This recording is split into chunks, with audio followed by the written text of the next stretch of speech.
Yes, a very good afternoon to you tuned into UBC TV. We thank you so much for joining in our lunchtime news this Wednesday, the 19th of June, 2024. My name is Michael Jordan Lukomwa. The Speaker of Parliament, Anita Mong, has condemned the way one of her members, Paul Akamba, was rearrested after being granted bail. In the same sitting, Parliament objected a move by the opposition to drop MPs Abed Wanika and Joyce Bagala from their responsibilities as session committee members. This was in this morning's sitting held a few days after the State of the Nation address and the national budget reading that happened just a few weeks ago. The House was adjourned to July 2024. The Honorable Businje Joab of Masindi Municipality, the Honorable Muhindo Harold of Bukonzo East, and the Honorable Nantongo Fortunate of Chotera District. We'll put different questions. One for the sectoral committee and one for the standing. So what you do, let's first put a question for the sectoral committee. You first withdraw the other, and then it is your right to redesignate. You redesignate. Because the latitude that this rule 196 gives what me, I am saying, that can be done anytime. What I am saying, yes. Let's first pass the sectoral committee. Honorable. Okay, most obliged, Madam Speaker. Let's put a question on sectoral committee, then you come and put the one of the other one. Most then obliged. we also put a question on it. Most yeah, obliged, it is Madam. simple as that. Yes. Independent. It is not that we have rejected. Twekwase Sylvia, District Woman Representative Kamwenge, the Honorable Musana Eric, Buyaga East County, and the Honorable Omoding Emmanuel, Serere County, I beg to designate. Physical Infrastructure Committee. I designate the following members: the Honorable Ebwal Jonathan, Soroti West Division, the Honorable Okupa Elijah, Kasiro County, the Honorable Rwe Muliche, Ivanda, Ntoroko County, the Honorable Mugema Panado, Iganga Municipality. Right, Honorable Speaker, Honorable I actually have an answer for him. I have an answer for him. Don't worry. I have an answer for him. Honorable members,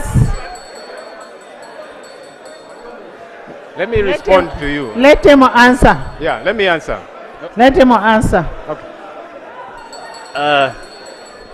Thank you very much, Right Honorable Speaker. Can I have order?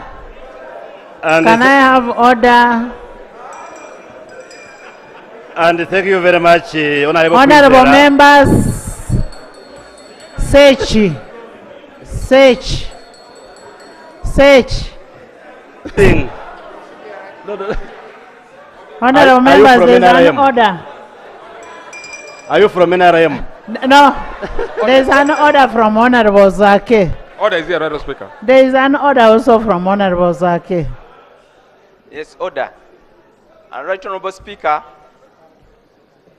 is Honorable Bariomus in order to insinuate that they have given a reason. Yet in some committees you have changed leadership. In some few committees, and you have not given any reason. So are you in order to insinuate that you have given a reason, yet you have not? Is it in order? Honorable members, honorable members, this is not a matter of debate. If you don't want the member to be removed, it is a question. Well, I don't know why you're talking.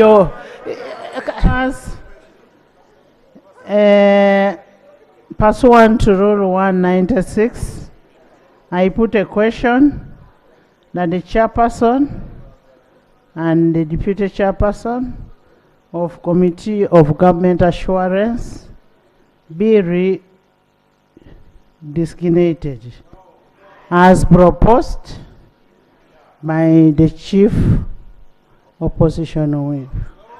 Those in favor say on the contrary, nay.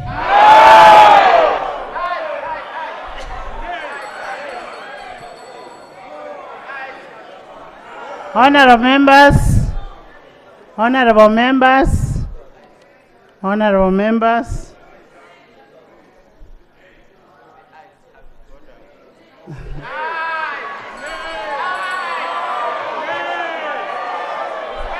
Now, honorable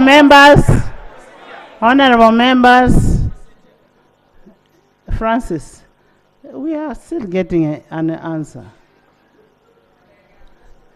Honorable members,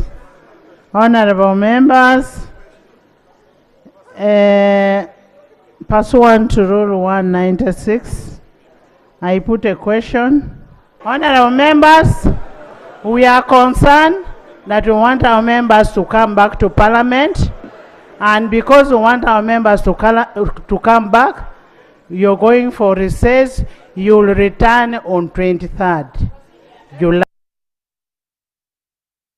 Speaker of Parliament, Right Honourable Annette Anita, among their adjourning Parliament, will have detailed stories to that effect in our subsequent bulletins. Now, Ugandan youth living with disabilities are agitating for more inclusion in social participation, employment and education, and to be facilitated to conduct research on issues including those related to PWs. This was revealed at the official dissemination of the research findings conducted by the same group.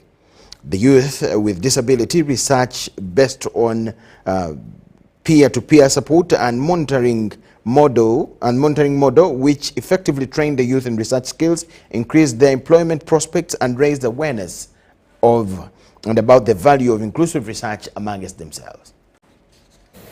Especially in low-income countries like ours, there's very little information about people with disabilities. To engage people with disabilities, to include them in their own research, is a very, very important step in expanding or increasing the scope of research on disability, but also to increase the quality of the research that comes out of that. We intend to engage different fora, different policy, different levels of policy making, both at national, local governments, and even in the communities. In the research team, we already have National Council for Disability is involved, and actually they participated in identifying the youth researchers and in training them. So the Disability Research Group has different programs that are running. We have what's called the Missing Billion program, which looks at participatory research approaches to improving health in communities in Luka district. We also have the Ubuntu Bulamu project, and I can see Jane Nansamba is here. I forgot to introduce her. She's the coordinator for that project, which improves inclusive education in primary schools. And we also have other programs that are specific, for example, to children with spina bifida, and this project, which I hear about today, on including youth with disabilities in research. So we organized this press conference to share with you the findings of our Disabled Youth Investigates program, in which we trained 14 youth with disabilities in research, and they were trained and placed at the unit. And we really want to share with you how this improves the inclusion of youth in research, but also generally in society. One of the barriers that youth with disabilities face was access to infrastructures, especially for youth with physical impairments. We found out that they cannot easily access some infrastructure.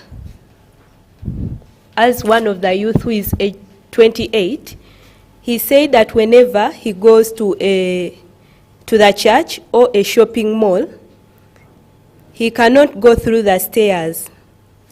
So, which means that he always have to keep outside the building, even when he wants to buy something. So it means he has to order for them from outside. So this limits their participation in many ways.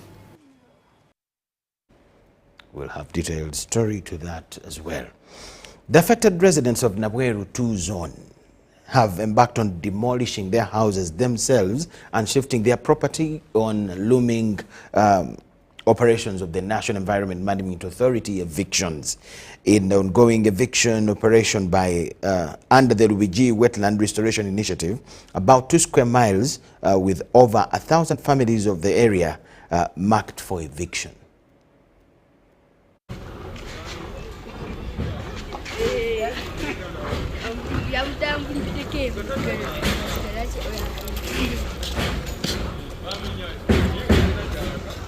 Leo tukolaki butulaga naye omuntu naga nti agenda nga tamanyi jakutwala bandi badde bakisane batwaki ne batusasula era kisino gye tugenda kudda olw'ensonga nze wano mazeewo emyaka 32 najja ndi muvubuka kati nkaddiye sikyayina kyenyinza kwekolera.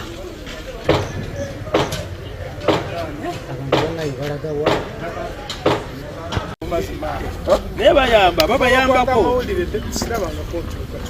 bono tibajuta mu ggwanga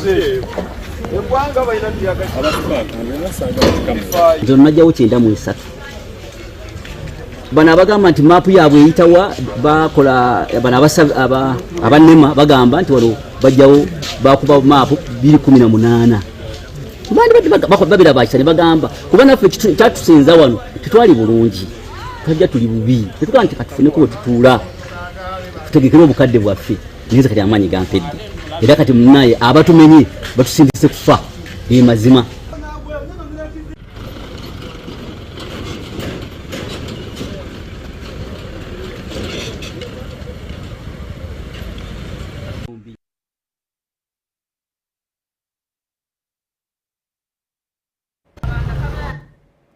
Situation around Nabweru area. 50 charter members have joined the Serere Rotary Club, the newly launched club inaugurated by District Governor Edward Kakembo Nsubuga. Serere's new charter president, Brigadier Simon Nicholas Ochan, along with 50 charter members, were sworn in during a ceremony held at Serere district headquarters. Rotarians from various clubs across Uganda gathered in Serere to celebrate the birth of the new club, Serere Rotary Club. Members from 50 Rotary clubs in Uganda attended the launch. The districts represented at the installation ceremony included Soroti, Kayunga, Ngora, Mbale, Jinja, Gulu, Kampala, Sese, Entebbe, Nansana, Kumi and others. District Governor Edward Kakembo Nsubuga emphasized that Rotary Club members should address community issues in Serere, supplementing government efforts. If you walk alone, you walk far. But if you walk with the entire team, you walk further. And that way, you'll be able to achieve and consolidate the objectives and the values of Rotary Club of Serere. Kakembo encouraged the charter president to embrace teamwork, embark on community impacting projects, and partner with other clubs in the region. The new charter president of Serere Rotary Club, Brigadier Simon Nicholas Ochan, in his acceptance speech said that their role is to complement government activities that are charitable in nature. Brigadier Ochan emphasized that the club members must lobby and raise funds to help the needy. Our tasks lie ahead, and these tasks, some of them are challenges, others are opportunities. We have a number of opportunities. For instance, we have a lot of people from Serere who are working in various places. Even the charter members today, we have more than 15 who are outside this country. This is an opportunity for us to network through them, for us to get a lot of membership and also support. Andrew Iteba, a new charter Rotary Club member and Soroti City planner, encouraged people to join Rotary Club, praising it as a noble international body known for its selfless service to the community. Iteba stated that as a member, he will help the Rotary Club lobby for funds, plan and budget. Rotary with your ideas, your good ideas. It's also good enough to help the people of Serere with their good ideas. You know, we have in Serere here, we have different people with different expertise. So I believe now that I can use my knowledge and skills in planning and budgeting and of course writing proposals to do something for my people. Charity Marion Imnat and among Salme, UBC News. Thank you so much for watching. Let's take a short break. Please keep it with us.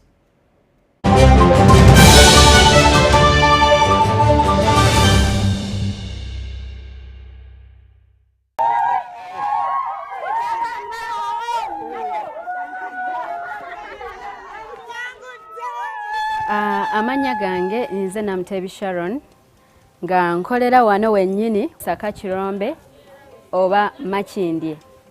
Empangula gye nawanguddemu ssente mbadde nga nkozesa mobile money nga nsindika school fees w'omwana ku ssomero. Okutegeera nti mpangudde nze mutima neegambye nti kambalinde bamale okujja ndyoke nzikirize nti mpangudde. Kyennyinza okubagamba nti si byabafere weewaawo abafere gye bali naye ennamba eri emu yokka era bw'eba ekukubidde omanye eyo si yabafere. Mpulira bulungi nnyo nnyo nnyo era ndi musanyufu nnyo. MTN mobile money mbebaza nnyo mwebale nnyo mwebalire. Together we're unstoppable. What is a dream? What does it mean to you?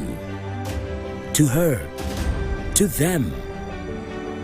It's time we dare to dream anew. Dream bigger, better, bolder.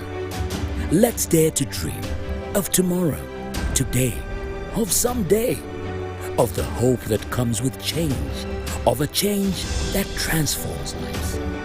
That glimmer in your eyes, the prospect of maybe, of all the hopes that we carry. It's the promise of enjoyments, co-enjoyments for you and your mates. A dream keeps us going. It's the one thing that drives us, inspires us, motivates us. One goal, one hope, one dream.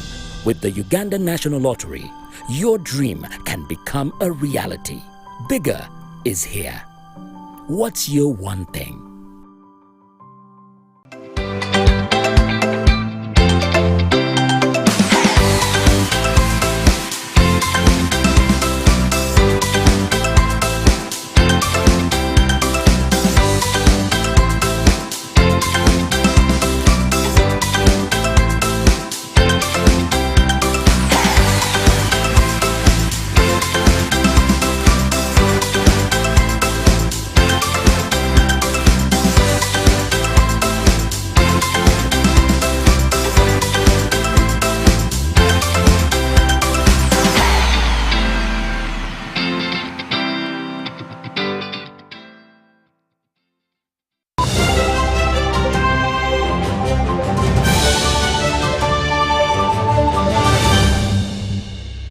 Thank you so much for watching and welcome back from the break. Several public, private and civil economic development stakeholders have converged in Kampala to discuss budget implementation strategies.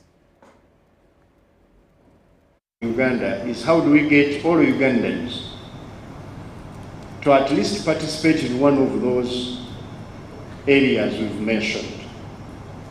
Commercial agriculture, industrialization, services, including our digital transformation and market access.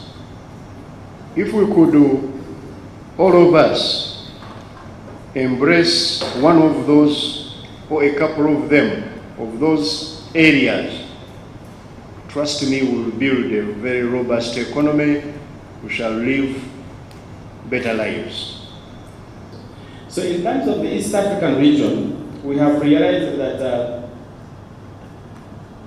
that when it comes to growth, Kenya is still very dominant. It has maintained 5.6, and we are currently at 5.2. But we are projected to go to 6%, which I think is good. But the bigger part is that at least growth is coming back. And I'm glad that the government is taking serious and decisive decisions dealing with the root of corruption. I think for a long time we wanted to see decisive action, because while corruption cannot be eradicated, it can be hit to keep it at least underground. That we should never meet the corruption on the streets of Kampala and shake its hands. Corruption must hide wherever it is, so that we are able to improve the quality of lives of our people. So I'm happy, and I think, ladies and gentlemen, let us also applaud the President for what he's doing with our MPs. My own prayer is that they will be tried, they will face a due process of law, and if found guilty, they pay. Yeah, but I think you know, it is reducing the sanctity of the parliament, that the parliament has become transactional, is actually a threat to democracy. You can have a person who respect a parliament that actually changes the budget for its own interest. Their job is oversight. Minister for Agriculture Fred Bwino Chakulaga has cautioned the vanilla farmers across the country against immature harvest of vanilla beans. The minister was addressing the media at Uganda Media Center in Kampala and said that farmers should only follow the set dates by government, which is from the end of June to September, to start harvesting vanilla. He also directed police in vanilla growing districts to arrest anybody who will be found involved in harvesting vanilla before the right time.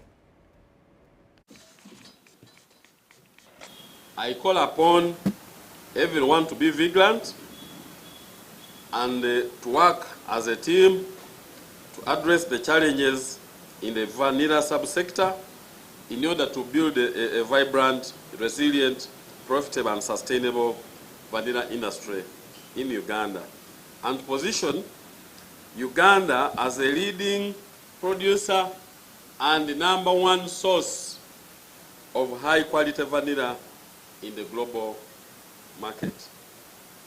I hereby declare that the vanilla harvest period for season A of 2024 will start from the 24th of June 2024 and will run up to the 23rd of September 2024. Growers should selectively pick mature vanilla beans. Growers should not just pluck all the beans. They should observe and see only the mature beans, and those are the ones that they should harvest.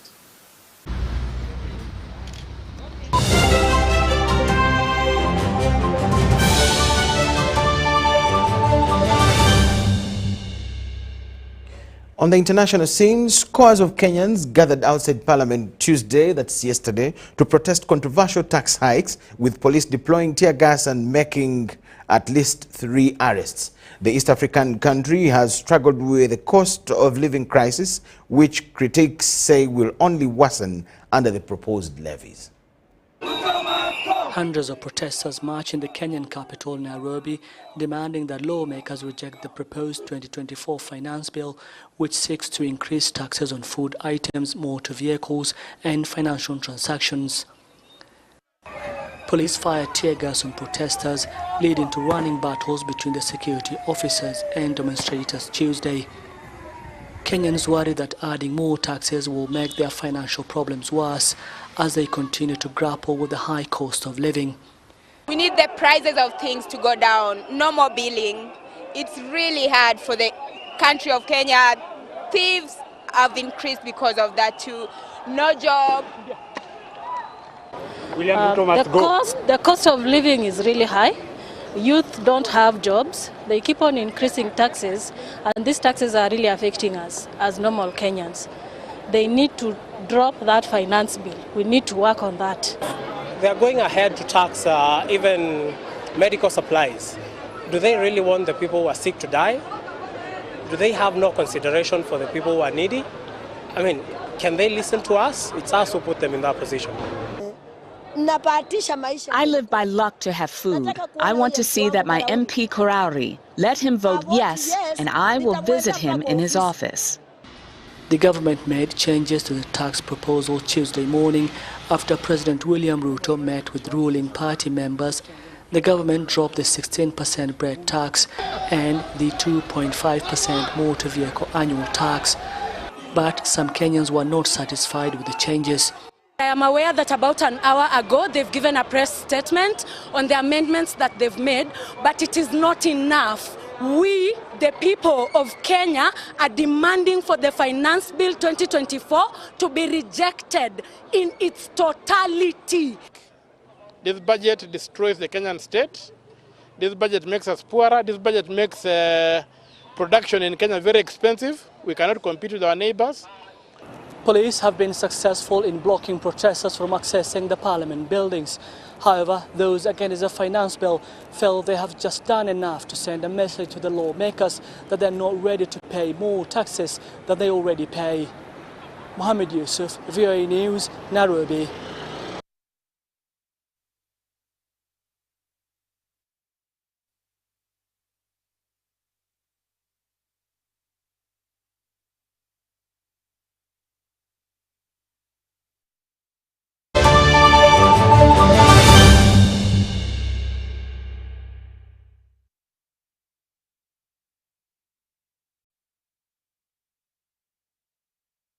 Israel and Hezbollah seem to be closer than ever to a full-blown war, with escalating attacks on both sides against civilian and military targets.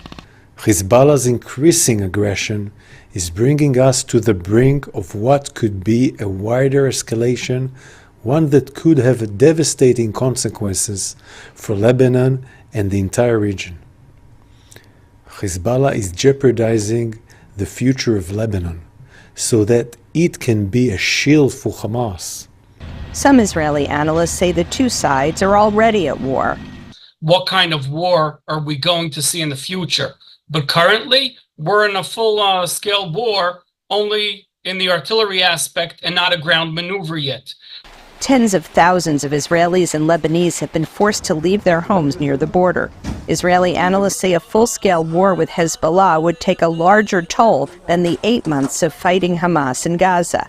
From the point of view of Hezbollah, this means a huge missile war by firing the 150,000 missiles they have, including precision missiles that can hit every objective in Israel, military, civilian, strategic, but also practically every urban area in Israel, and therefore producing a huge damage, material and victims.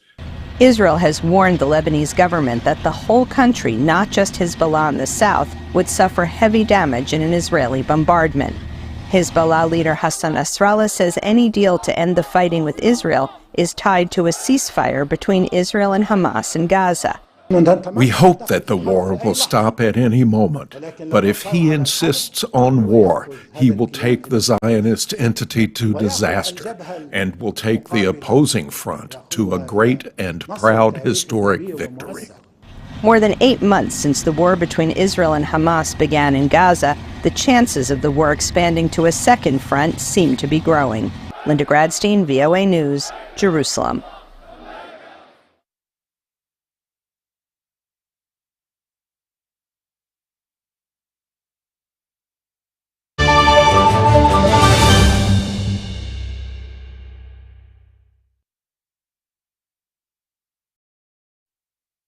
And in the world of sport, Federation of Football Associations of Uganda, that is FUFA, has reiterated its fight against match fixing in the country.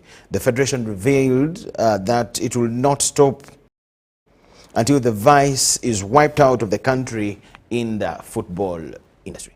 Last week, FIFA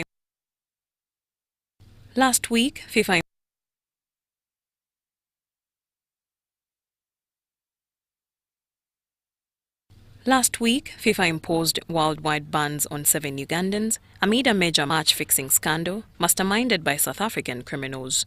The 7 include former referees George Nkurunziza and Deogracius Opio. The duo were initially handed domestic bans by FIFA in August last year, but FIFA escalated globally. Now FIFA has been unequivocal about match manipulation and the stance about the ever-growing vice, and says it's not about to change. We use different competencies and network until we broke into a syndicate, and I can comfortably call it a criminal syndicate because, like we shared with you some time back, match fixing is associated so many crimes of corruption, money laundering, and sometimes organized crimes. So we broke into a syndicate of some people who are penetrating our game here. And basically these guys, some were from South Africa. I want to emphasize, for example, we identified a guy called, he's called Mujisha Andrew. Another one is called Mutiaba Hergfa. Sometimes he calls himself Chelsea. Charles Twine, a member and chief investigator, FUFA Investigatory Chamber, and Dennis Lukambi, the FUFA legal manager, revealed that FUFA, with the help of FIFA, broke into a syndicate that had its base in South Africa. Lukambi explained that FUFA has developed the capacity to make investigations, and anyone involved in predetermination of matches will be traced. Some of them, they were clearaways, money was sent on their mobile monies, so that's how. But if you investigate and you find that the players, the club owners are also part of the cartel, then that game will be considered as part of the table. But in some of these games, the referees themselves, you realize they intended to take it upon themselves. They accepted to work on their own, and that's where the risk normally see. If you find 80% to your referees, players, coaches, to a small extent, some were compromised, but some came out and reported. But it's expensive to have the coaches and players, and then the club owners. That's where we resorted on the referees. Maureen Babidie, reporting for UBC News. And that brings us to the end of all we had for you this afternoon. Thank you so much for watching. My name is Michael Jordan Lukomwa. Catch you in other bulletins. Enjoy the next program.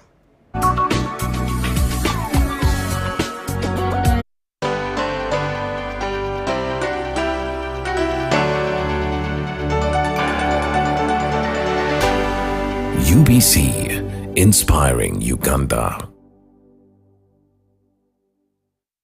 Pick of the day on UBC. Every Wednesday, 10 p.m. on your public broadcaster.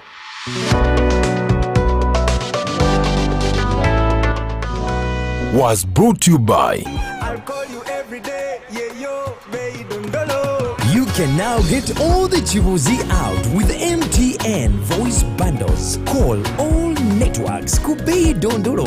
Buy a 25-minute voice bundle for only 1,000. Or buy any daily voice bundle of your choice. Dial *100 *21# and select daily, or use the My MTN app. When we talk together, we are unstoppable.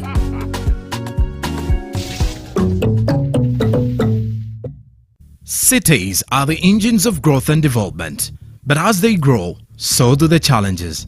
Traffic, pollution and inequality can threaten the very fabric of our cities. But there are solutions. Urban development that prioritizes sustainability, equity and innovation can create thriving cities for all. Join Timothy Nyangweso with a panel of experts on Behind the Headlines this Wednesday on Urban Futures as we explore the latest trends and innovations in urban development. Don't miss, only on your public broadcaster, UBC, inspiring Uganda. Faith, love, miracles. International evangelist Daniel Kolenda, successor Reynard Bonke, and a team of associate evangelists will preach at 7 gospel crusades from June 12th to 23rd. Powerful divine deliverance from bondages, yokes, and curses. Salvations, family restorations, and miraculous healings. Kampala, Hoima, Busia, Lida, Ikanga, Gulu, and Bale. This is your time. Come and receive your miracle.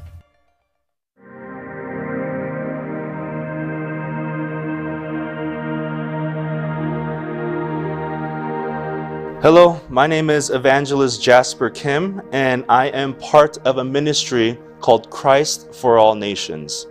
And what Christ for All Nations is, we are an evangelistic ministry.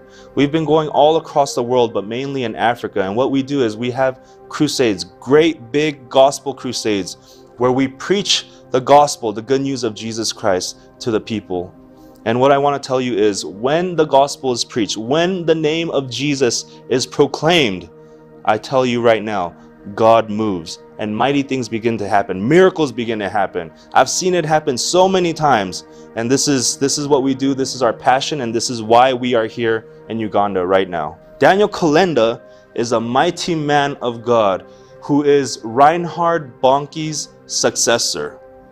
So Reinhard Bonnke is the founder of Christ for All Nations, but unfortunately, sadly, he passed away in 2019. But when he passed away, he had a vision from the Lord, and he picked this man, and his name is Evangelist Daniel Kalenda. And Evangelist Daniel Kalenda is coming to Uganda. He's coming to Kampala, and he will be preaching all across the nation. We're going to be in Kampala, of course. We're going to be in